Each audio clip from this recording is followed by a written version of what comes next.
Hello student, good afternoon. अभी आपने देखा है कुछ देर पहले जो आपका इसके पहले जो वीडियो हमने अपलोड किया है सीमेंट में, कुछ टॉपिक ख़त्म हो गया था। जैसे सीमेंट के बारे में हमने एक्सप्लेन किया है, सीमेंट की मैन्युफैक्चरिंग कैसे होती है, सीमेंट में कौन कौन से इंग्रेडिएंट पाए जाते हैं। ठीक है, अब हम बात करते हैं टाइप्स ऑफ सीमेंट और सीमेंट की कुछ टेस्टिंग है उनके बारे में बात करेंगे। तो मेरे पास जो सीमेंट होते हैं, सीमेंट का प्रकार कौन कौन सा होता है, यहाँ पे आपको दिख रहा होगा बहुत सारे प्रकार के सीमेंट होते हैं। जैसे ऑर्डिनरी पोर्टलैंड सीमेंट हो गया, रैपिड हार्डनिंग सीमेंट हो गया, पोर्टलैंड पोजोलाना सीमेंट हो गया, सल्फेट सुपर सल्फेट सीमेंट हो गया, लो हीट सीमेंट हो गया, वाइट सीमेंट हो गया, कलर्ड सीमेंट हो गया। ठीक है, और आपका कौन सा बचता है, हाई एल्यूमिना सीमेंट हो गया। इन सब सीमेंट के बारे में पढ़ना है। जनरली आपको पता होगा जो भी आपके पास सीमेंट होता है, हम लोग जो नॉर्मली यूज करते हैं वो मेरे पास कौन सा यूज होता है, ordinary Portland cement. Ordinary Portland cement, इसका प्रयोग हम आसानी से कहीं भी कर सकते हैं। लेकिन ये जो अलग अलग प्रकार के सीमेंट हैं, high alumina cement, ordinary Portland cement, rapid hardening cement, Portland pozzolana cement, super sulphate cement, low heat cement, white cement और कलर्ड सीमेंट, इनका अलग अलग यूज है। मतलब जहाँ भी हम कंस्ट्रक्शन का कार्य करेंगे अलग अलग जगह अलग अलग सीमेंट का यूज है। ठीक है, तो हम बात करते हैं इनमें से। सबसे पहला जो आपका होगा वो कौन सा है, ऑर्डिनरी पोर्टलैंड सीमेंट। सबसे पहले तो आपको सीमेंट के बारे में ये जानना है कि सीमेंट की जो इनिशियल सेटिंग टाइम होती है और फाइनल सेटिंग टाइम होती है वो कितनी होती है। फाइनल सेटिंग टाइम, सीमेंट की जो इनिशियल सेटिंग टाइम होती है वो आपका कितना होता है, 30 मिनट होता है। और जो फाइनल सेटिंग टाइम होती है वो कितना होता है, 10 आवर, 10 घंटा, या इसी को हम लोग क्या बोल सकते हैं, 600 मिनट। ये हमारा क्या होता है, सीमेंट की इनिशियल और फाइनल सेटिंग टाइम होती है। अभी ये भी बताया जाएगा ये किस ऑपरेटर से इनिशियल और फाइनल सेटिंग टाइम का हम टेस्टिंग करते हैं। ठीक है, तो हम बात करते हैं ऑर्डिनरी पोर्टलैंड सीमेंट का। ऑर्डिनरी पोर्टलैंड सीमेंट हम क्या कर सकते हैं, कंस्ट्रक्शन वर्क के लिए यूज कर सकते हैं। जो सीमेंट का कलर होता है वो कौन सा होता है, ग्रे होता है। Initial setting time 30 minute, final setting time क्या होता है मेरे पास, 10 घंटा या 600 मिनट। इसमें 3 ग्रेड होते हैं, 33, 43 और 53। ठीक है, ग्रेड का मतलब क्या हुआ, जो इनका कंप्रेसिव स्ट्रेंथ होता है वो हमारा कितना होगा, 33 न्यूटन पर mm स्क्वायर। न्यूटन पर mm स्क्वायर को हम लोग क्या बोलते हैं, मेगा पास्कल। न्यूटन पर mm स्क्वायर को हम लोग क्या बोलते हैं, मेगा पास्कल। तो मेरे पास 3 तरह के होते हैं, एक 33, एक 43, एक 53। यानी कि इनके कहने का मतलब ये है, ये हमारा कंप्रेसिव स्ट्रेंथ को शो करता है। कंप्रेसिव स्ट्रेंथ 33 का मतलब 33 न्यूटन पर mm स्क्वायर, 43 का मतलब 43 न्यूटन पर mm स्क्वायर, 53 का मतलब 53 न्यूटन पर mm स्क्वायर। ये आपके पास क्या हो जाएगा, ऑर्डिनरी पोर्टलैंड सीमेंट हो जाएगा। सेकेंड अगर बात करें वो आपका कौन सा आएगा, रैपिड हार्डनिंग पोर्टलैंड सीमेंट। ठीक है, जो ऑर्डिनरी पोर्टलैंड सीमेंट का IS कोड है वो कितना है, 269-9089। ठीक है, तो आपको IS कोड सबसे इंपॉर्टेंट है। रैपिड हार्डनिंग के केस में इसका जो IS कोड है वो कितना है, 8041 है।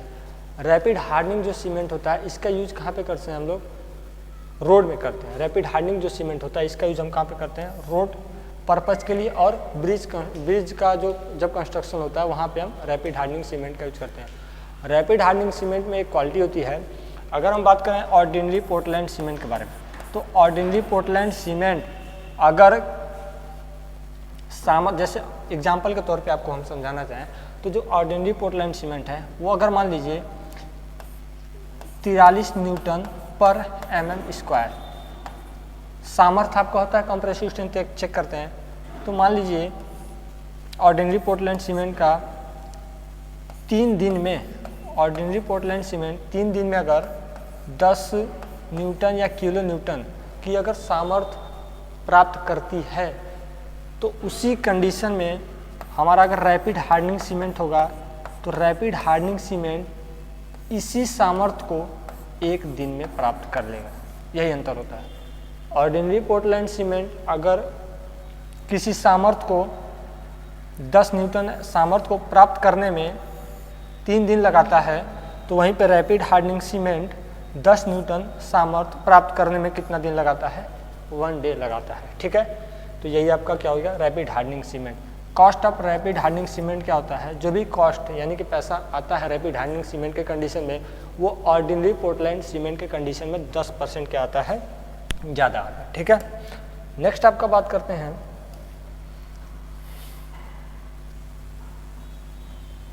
High alumina cement. जो हाई एल्यूमिना सीमेंट का जो IS कोड होता है वो कितना होता है?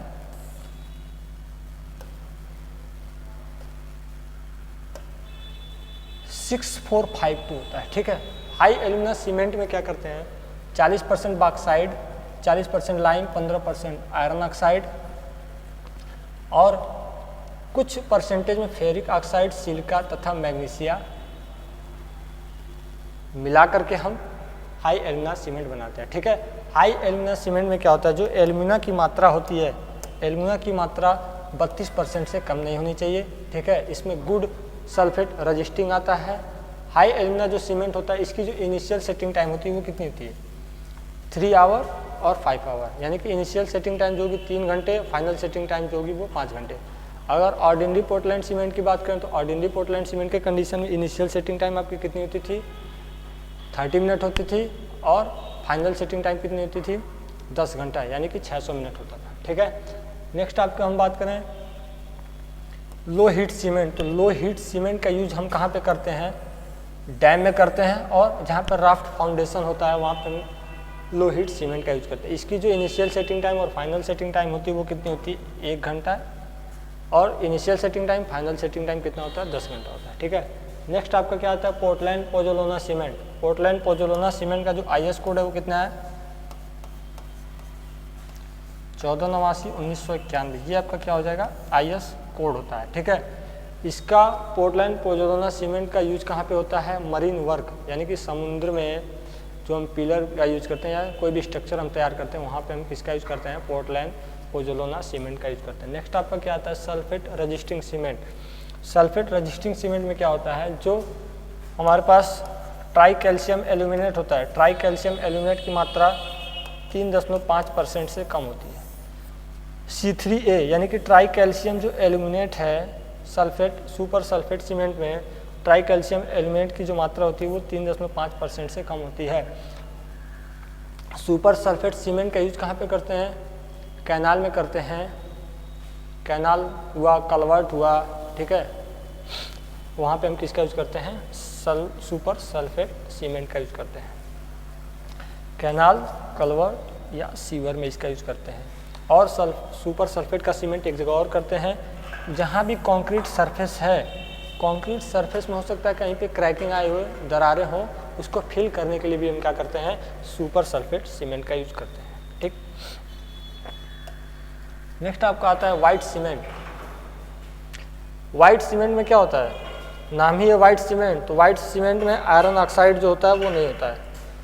वाइट सीमेंट में ferric oxide Fe2O3, white cement में लॉ ऑक्साइड क्या होता है? नहीं होता है, इसीलिए उसका नाम है वाइट सीमेंट। अगर लॉ ऑक्साइड होगा तो जो भी सीमेंट होगा, सीमेंट का कलर क्या होगा? सीमेंट का कलर हमारे पास ग्रे कलर का होगा, साथ में क्या होगी? स्ट्रेंथ भी होगी। तो वाइट सीमेंट में लॉ ऑक्साइड या Fe2O3 की मात्रा नहीं होती, इसीलिए उसका नाम क्या होता है? वाइट सीमेंट होता है। वाइट सीमेंट का यूज करते हैं कहाँ पे? प्लास्टिंग करने में हम वाइट सीमेंट का यूज करते हैं। वाइट सीमेंट हमारा बनता कैसे? चाक और क्ले से बनता है। किससे बनता है? चाक और क्ले से हमारा क्या बनता है? White cement. अगर कलर्ड सीमेंट की बात करें तो कलर्ड सीमेंट क्या होगा? नाम ही है कलर्ड, तो रंग प्रदान करने वाले सीमेंट में हमको पिगमेंट मिलाना पड़ेगा, रंग वर्णक। पिगमेंट का मतलब क्या होता है? रंग वर्णक होता है। पिगमेंट का मतलब क्या होगा? रंग वर्णक होगा। वो जो मेरे पास सीमेंट होता है वो हमारा कौन सा होता है? कलर्ड सीमेंट होता है। ठीक है, कलर्ड सीमेंट का यूज हम लोग कहाँ पे करते हैं? स्टेयर में करते हैं, कॉलम में करते हैं या पियर में करते हैं? स्टेयर में करते हैं, कॉलम में या पियर में करते हैं, वो हमारा कौन सा कहलाएगा? सीमेंट कलर्ड सीमेंट कहलाता है। ठीक है, नेक्स्ट आपके पास क्या आता है? Book compound. बुक कंपाउंड के पहले से थोड़ा सा आप लोग जान लीजिए, आपके पास ये सरफेस एरिया क्या होता है? एयर परमिबिलिटी टेस्ट से हम क्या करते हैं? सीमेंट की सरफेस एरिया चेक करते हैं, जो कि सेंटीमीटर स्क्वायर पर ग्राम में होता है। या ग्राम पर सेंटीमीटर स्क्वायर, सेंटीमीटर स्क्वायर पर ग्राम या ग्राम पर सेंटीमीटर स्क्वायर बोल सकते हैं। इसकी टेस्टिंग किससे करते हैं? एयर परमिबिलिटी टेस्ट इंस्ट्रूमेंट आता है, उसकी सहायता से हम क्या करते हैं, सीमेंट का सरफेस एरिया टेस्ट करते हैं। सरफेस एरिया सीमेंट की डिफरेंट सीमेंट की सरफेस एरिया डिफरेंट होती है। ये आपका बहुत ही इंपॉर्टेंट है 1 नंबर के लिए, ठीक है। ओपीसी के केस में, ऑर्डिनरी पोर्टलैंड सीमेंट के केस में 2250 होता है और हाई एल्यूमिना सीमेंट के केस में कितना होता है? 2250 होता है, ठीक है। पोर्टलैंड पोजोलाना सीमेंट के केस में आपका सरफेस एरिया 3000 होता है। रैपिड हार्डनिंग सीमेंट के केस में आपका सरफेस एरिया 3250 होता है। लो हीट सीमेंट के केस में आपका surface area 3250। Super sulphate cement के केस में आपका क्या होता है? 4000 ग्राम पर सेंटीमीटर स्क्वायर या सेंटीमीटर स्क्वायर पर ग्राम होता है। यानी कि ऑर्डिनरी पोर्टलैंड सीमेंट और हाई एल्यूमिना सीमेंट में 2250 होता है। लो हीट सीमेंट और रैपिड हार्डनिंग सीमेंट में आपका 3250। पोर्टलैंड पोजोलाना सीमेंट में आपका कितना होता है? 3000 होता है। सुपर सल्फेट सीमेंट में आपका कितना होता है? 4000 होता है, ठीक। नेक्स्ट आपके पास आता है बुक कंपाउंड।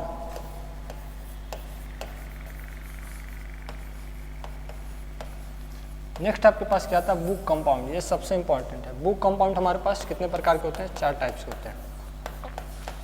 पहला मेरे पास क्या होता है? C3S try calcium silicate. दूसरा आपके पास क्या होता है? C2S die calcium silicate. तीसरा आपके पास क्या होता है? C3A try calcium aluminate. चौथा आपके पास क्या होता है? C4AF tetra calcium aluminium ferrite होता है, ठीक है। इनकी जो परसेंटेज होती है वो कितनी होती है? 25 से 50% होता है। डाई कैल्शियम सिलिकेट कितना होता है? 20 से 45% होता है। ट्राई कैल्शियम जो एल्यूमिनेट होता है वो कितना होता है? 5 से 12% होता है। टेट्रा कैल्शियम एल्यूमिनियम फेराइड की जो मात्रा होती है वो कितनी होती है? 6 से 10% होती है, ठीक है। 4 प्रकार के कंपाउंड होते हैं। जो मेरे पास C3S होता है, C3S का मेन काम क्या होता है? स्ट्रेंथ, यानी कि जो 7 डेज में मैक्सिमम स्ट्रेंथ प्राप्त करती है C2S, ठीक है। जो C3S होता है ये क्या होता है? मैक्सिमम स्ट्रेंथ प्राप्त करती है 7 डेज में। C2S का काम क्या होता है? आफ्टर 7 डेज, यानी कि 7 दिन के बाद जो भी आपके पास बचा हुआ सामर्थ्य होगा सीमेंट की, वो क्या करेगी? ये प्राप्त करेगी। C3A का काम क्या होता है? ये वाटर के साथ, पानी के साथ रिएक्शन करता है, पानी के साथ जल्दी से रिएक्शन करता है और साथ में क्या करता है? मैक्सिमम हार्डनेस और स्ट्रेंथ को प्राप्त करती है, ठीक है। लास्ट आपका आता है C4AF। C4AF का काम क्या होता है? ये भी पानी के साथ रिएक्शन करता है, केवल रिएक्शन में ही कार्य आता है। बाकी जो C4AF है, ये आपका जो दिख रहा है C4AF calcium aluminate tetra ferrite जो है, ये केवल पानी के साथ रिएक्शन करता है। इसका सामर्थ्य में कोई योगदान नहीं है। सामर्थ्य में क्या है? इसकी कोई योगदान नहीं है, ठीक है। इसलिए इसको रस्ट यानी कि बेकार माना जाता है। तो आपके पास जो 4 बुक कंपाउंड आपको दिख रहे हैं, जो आपके पास 4 बुक कंपाउंड दिख रहे हैं, ये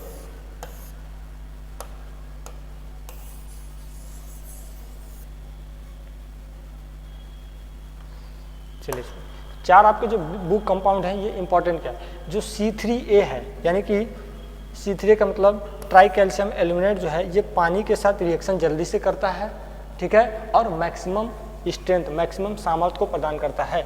जो C3S आता है, C3S का मेन काम क्या होता है? कि जो भी मेरे पास सामर्थ्य होगी सीमेंट के साथ वाटर के साथ रिएक्शन करने पे जो भी सामर्थ्य होगी वो 7 डेज में इसकी क्या होगी? ज़्यादा से ज़्यादा सामर्थ्य होगी। बाकी जो बची हुई सामर्थ्य होगी वो हमारा कौन कैलकुलेट करेगा या ज्ञात करेगा या कौन ग्रहण करेगा? वो हमारा C2S यानी कि डाई कैल्शियम सिलिकेट ग्रहण करेगा आफ्टर 7 डेज के बाद, ठीक है। और जो C4AF होता है, इसका काम क्या होता है?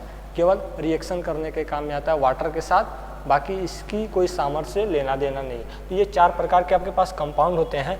इस कंपाउंड में अगर हम बात करें तो इनको नाम क्या दिया गया है? चारों कंपाउंड का जो आपसे 1 नंबर में जेईई में क्वेश्चन पूछता है, इनका नाम क्या है? तो आप लोग नाम देख लीजिए। इसको बोलते हैं एलिट, इसको बोलते हैं बेलिट, BLITE, इसको बोलते हैं सेलिट, TE, इसको बोलते हैं फेलिट। ये केवल एक FE, ठीक है। एलिट, बेलिट, सेलिट, फेलिट, ये 4 होते हैं, ठीक है, इनका नाम है। तो ये 1 नंबर में आपसे क्वेश्चन में पूछता है, ठीक है। यहाँ से सभी चीज़ें आपको क्लियर होंगी, ठीक।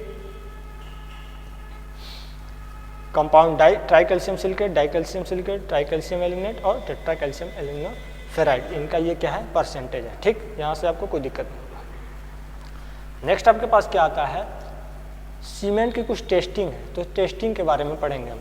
टेस्टिंग में हमारा क्या है, फाइननेस टेस्टिंग है। जो फाइननेस टेस्टिंग होती है वो हम किससे ज्ञात करते हैं, सीव एनालिसिस से, चालनी विधि से। फाइननेस टेस्टिंग क्या करते हैं, सीव एनालिसिस से ज्ञात करते हैं, सेडिमेंटेशन से ज्ञात करते हैं, ठीक है। और आपका कौन सा होता है, ये 2 आपकी टेस्टिंग है, सीव एनालिसिस, दूसरा आपके पास क्या होता है, सेडिमेंटेशन।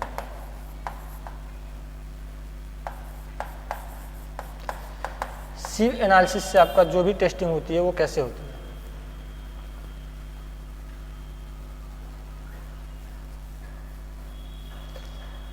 जो भी आपके पास चालनी होगी, क्या करेंगे हम, मेरे पास मान लीजिए चालनी है,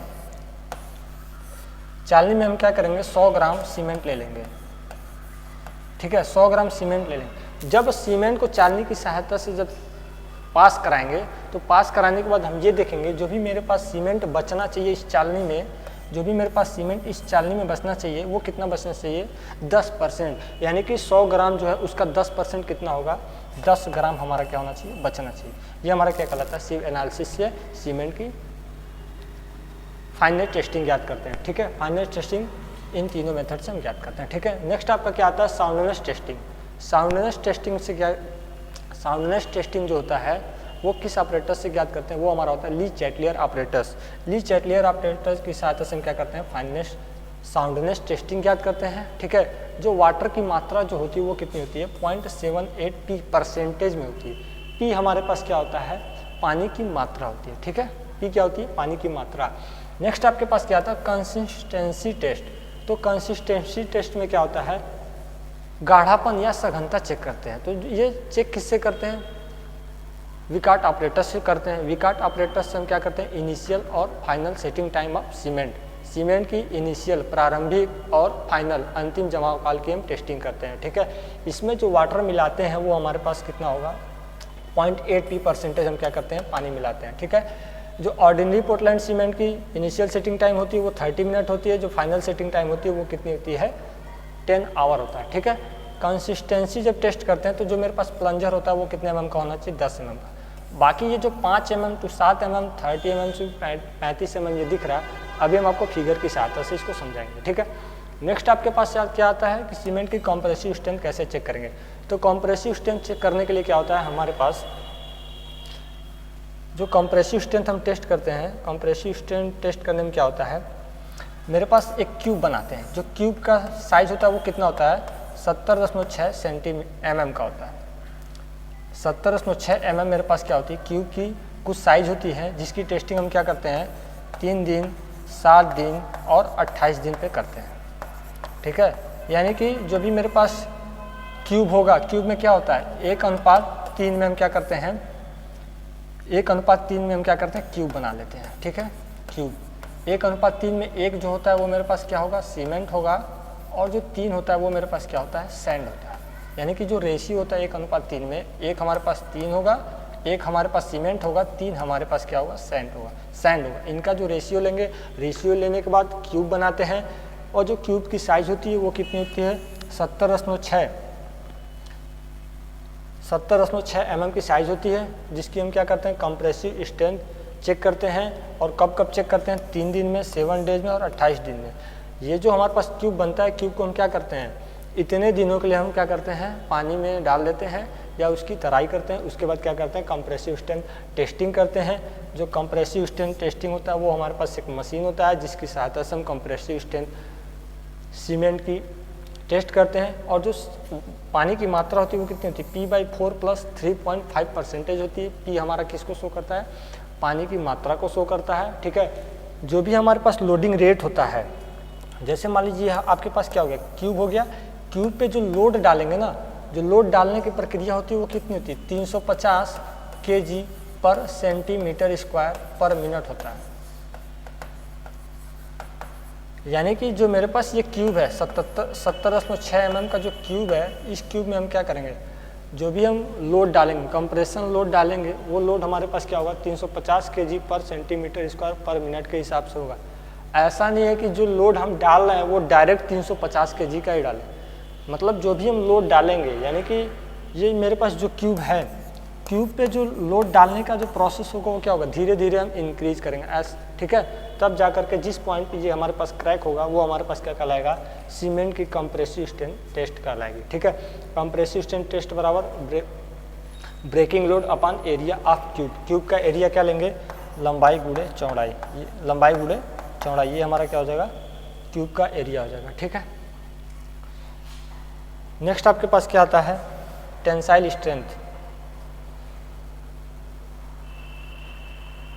टेंसाइल स्ट्रेंथ किस टेंसाइल स्ट्रेंथ टेस्टिंग हम में क्या करते हैं, प्रोसेस सेम वही होता है। इसमें जो पानी की केवल मात्रा होती है वो हमारे पास क्या हो जाती है, P/5 + 2.5%। कंप्रेसिव स्ट्रेंथ में जो पानी की मात्रा होती थी वो कितनी होती थी, P/4 + 3.5%।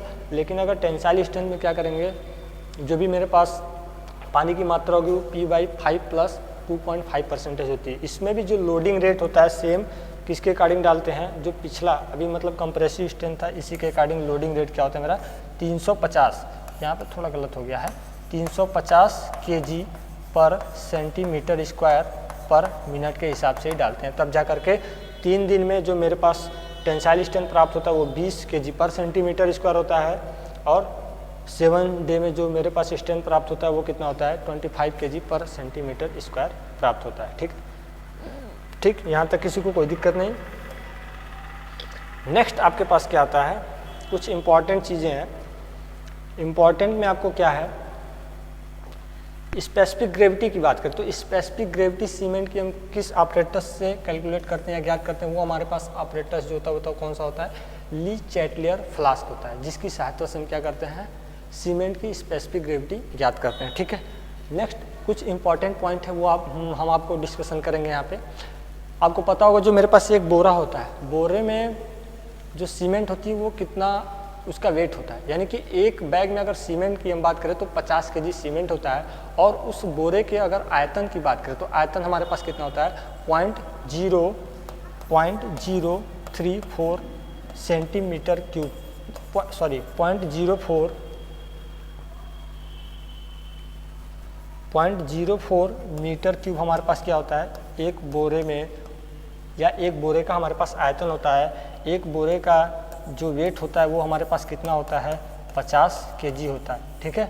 और अगर हम बात करें डेंसिटी की, जो सीमेंट की डेंसिटी होती है वो कितनी होती है, 1440 kg पर मीटर क्यूब होती है, 1440 पर मीटर क्यूब होती है, ठीक है। जब भी हम सीमेंट क्या होता है, समय के साथ सीमेंट की सामर्थ्य क्या होती है, कम होती जाती है। जैसे 3 महीने, 6 महीने, साल भर बाद क्या होती है, सीमेंट की सामर्थ्य कम होती जाती है। इसीलिए सीमेंट पे लिखा रहता है कि बिफोर 3 मंथ या 6 मंथ, ज़्यादातर क्या लिखा रहता है 3 मंथ, यानी कि जो भी हम सीमेंट का यूज कर लेंगे वो क्या करेंगे 3 मंथ के अंदर, 3 महीने के अंदर हम क्या करते हैं सीमेंट, यानी कि सीमेंट की आज मैन्युफैक्चरिंग हुई तो आज के 3 महीने तक हम क्या करेंगे सीमेंट का यूज कर लेंगे। उस समय अगर हम यूज कर लेते हैं 3 महीने के अंदर तो मैक्सिमम हमको सामर्थ्य सीमेंट की मिलेगी। जैसे जैसे समय बढ़ता जाएगा सीमेंट की जो सामर्थ्य होगी वो क्या होती जाती है, कम होती जाती है, ठीक है। और आपको एक चीज़ और देखना है यहाँ पे, जो बोरे किसी जगह स्टोर किए जाते हैं, सीमेंट के जो बोरे हैं वो किसी जगह स्टोर किए जाते हैं, तो बोरों की जो बीच की गैप होती है, यानी कि बोरे और दीवार, ये आपका क्या हो गया, ये मान लीजिए आपका दीवार है, तो यहाँ पे जो भी हम बोरा यूज करेंगे ना, तो ये जो गैप होना चाहिए वो हमारे पास कितना होती है, 25 से 45 सेंटीमीटर का होना चाहिए, गैप होना चाहिए। और अगर हो सकता है कि सीमेंट का बोरा हम लोग कहीं पे रखे हुए हैं, किसी गोदाम में रखे हुए हैं, बोरा को हमको निकालना भी पड़ेगा, तो बोरे को निकालने के लिए 2 बोरे के बीच में जो गैप होता है वो हमारे पास कितना होना चाहिए, 60 सेंटीमीटर होना चाहिए, जिसके कारण क्या हो, 60 सेंटीमीटर होना चाहिए, जिसके कारण हम आसानी से अंदर जा करके किसी बोरे को निकाल करके बाहर की तरफ ला सकते हैं, ठीक है। ये आपका क्या है, इम्पॉर्टेंट है। और कुछ इम्पॉर्टेंट पॉइंट ये है कि जो मेरे पास सीमेंट होना चाहिए, सीमेंट का जो कलर होगा वो कौन सा होगा, ग्रे कलर का होना चाहिए। सीमेंट में क्या होना चाहिए, लम्स, लम्स का मतलब ढेला।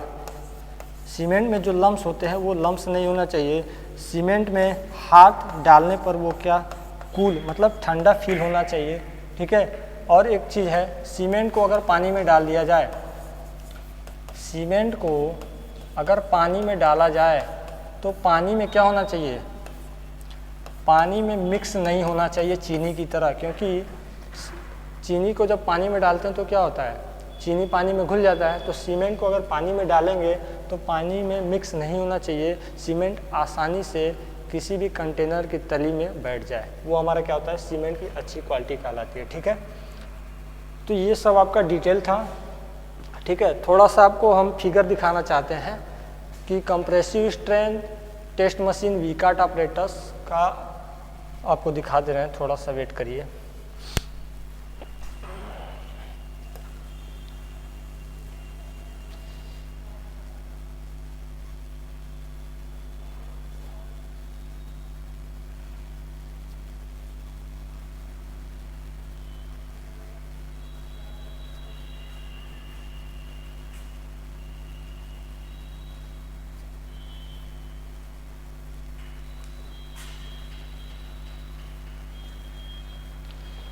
ये देखिए, ये आपका क्या है, ली चैटलियर ऑपरेटस। ये आपका क्या है,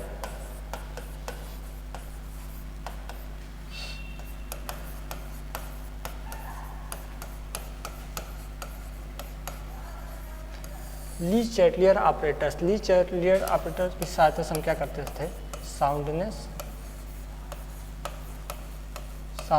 टेस्टिंग करते थे, ठीक है। ये आपका क्या हो जाएगा, ली चैटलियर ऑपरेटस हो गया। इसमें ये आपको मोल्ड दिख रहा है, मोल्ड में क्या करते हैं, ये ऊपर और नीचे दोनों की साइड हम क्या करते हैं, ये ग्लास प्लेट को लगाते हैं, और मतलब इसमें सीमेंट भरने के बाद ये ग्लास प्लेट को लगाते हैं। ग्लास प्लेट को लगाने के बाद किसी कंटेनर में ले जा करके इसको रूम के टेम्परेचर इतना 27 डिग्री ±2 डिग्री टेम्परेचर पे क्या करते हैं, 24 घंटे के लिए क्या करते हैं, हीट करते हैं। हीट करने के बाद जब इसको बाहर निकालते हैं तो ये देखते हैं, ये जो आपको 2 वायर दिख रहा है, 2 वायर दिख रहा है ना, इनके बीच की दूरी कुछ न कुछ होगी। लेकिन जब इसका यूज हम लोग कब करेंगे, जब किसी कंटेनर में, यानी कि उसमें कंटेनर में भरे पानी में इसको रखेंगे, उसके बाद उसको हीट करेंगे 27 डिग्री ±2 डिग्री टेम्परेचर पे। उसके बाद जब निकालने के बाद 24 घंटे बाद ये चेक करेंगे कि इनके जो बीच का गैप है वो हमारे पास 10 mm से ज़्यादा नहीं होना चाहिए। अगर 10 mm से ज़्यादा नहीं है तो वो हमारा जो सीमेंट की टेस्टिंग होगी वो क्या होगी, अच्छी मानी जाती है, ठीक है। सेकेंड आपका जो आता है वो कौन सा होगा, सेकेंड आपको दिखा दीजिए, हमारे पास है वीकार्ट ऑपरेटर्स। वीकार्ट ऑपरेटर्स का काम क्या है, वीकार्ट ऑपरेटर्स का काम होता है इनिशियल सेटिंग टाइम और फाइनल सेटिंग टाइम टेस्ट करना, ठीक है। इसमें देखो नीडल लगी होती है, ये आपकी क्या लगी हुई है, नीडल लगी हुई है। इस नीडल का मेन काम क्या है, यहाँ पे क्या होता है, एक मेरे ये जो क्यूब दिख रहा है ना, ये आपका क्यूब कहाँ पे होगा, क्यूब में सीमेंट भरने के बाद हम क्यूब को यहाँ रख देंगे, और इसमें क्या करते हैं, ये मेरे पास अलग अलग नीडल है जिसकी सहायता से इनिशियल सेटिंग टाइम और फाइनल सेटिंग टाइम तथा कंसिस्टेंसी, गाढ़ापन को हम कैलकुलेट करते हैं, ठीक है। तो नीडल यहाँ पे लगाते हैं। तो नीडल में एक चीज़ आपको ये देखना है, जो नीडल यहाँ जो धंसता है, ये नीडल अगर यहाँ पे लगाएंगे तो यहाँ पे जो धंसेगा वो कितना होगा, 5 से 7 mm होगा, और जो ऊपर की तरफ होता है वो हमारे पास कितना होता है, 33 mm होता है, ठीक है। यही वहाँ पे था, तो वहाँ पे हमने आपको नहीं बताया, यहाँ पे बता दिया, ठीक है। एक आपका और आ गया, लास्ट है, ये 2-3 फिगर था हमने लाया। ये आपका क्या है, कंप्रेसिव स्ट्रेंथ टेस्टिंग मशीन है, ठीक है। कंप्रेसिव स्ट्रेंथ टेस्टिंग मशीन है, इसी की सहायता से हम क्या करते हैं, सीमेंट की कंप्रेसिव स्ट्रेंथ चेक करते हैं, ठीक है। तो आपका वीडियो यहीं तक था। जो आपका सीमेंट का ये जो टॉपिक है, ये 2 वीडियो में टोटल ख़त्म हो गया है, ठीक है। Thank you.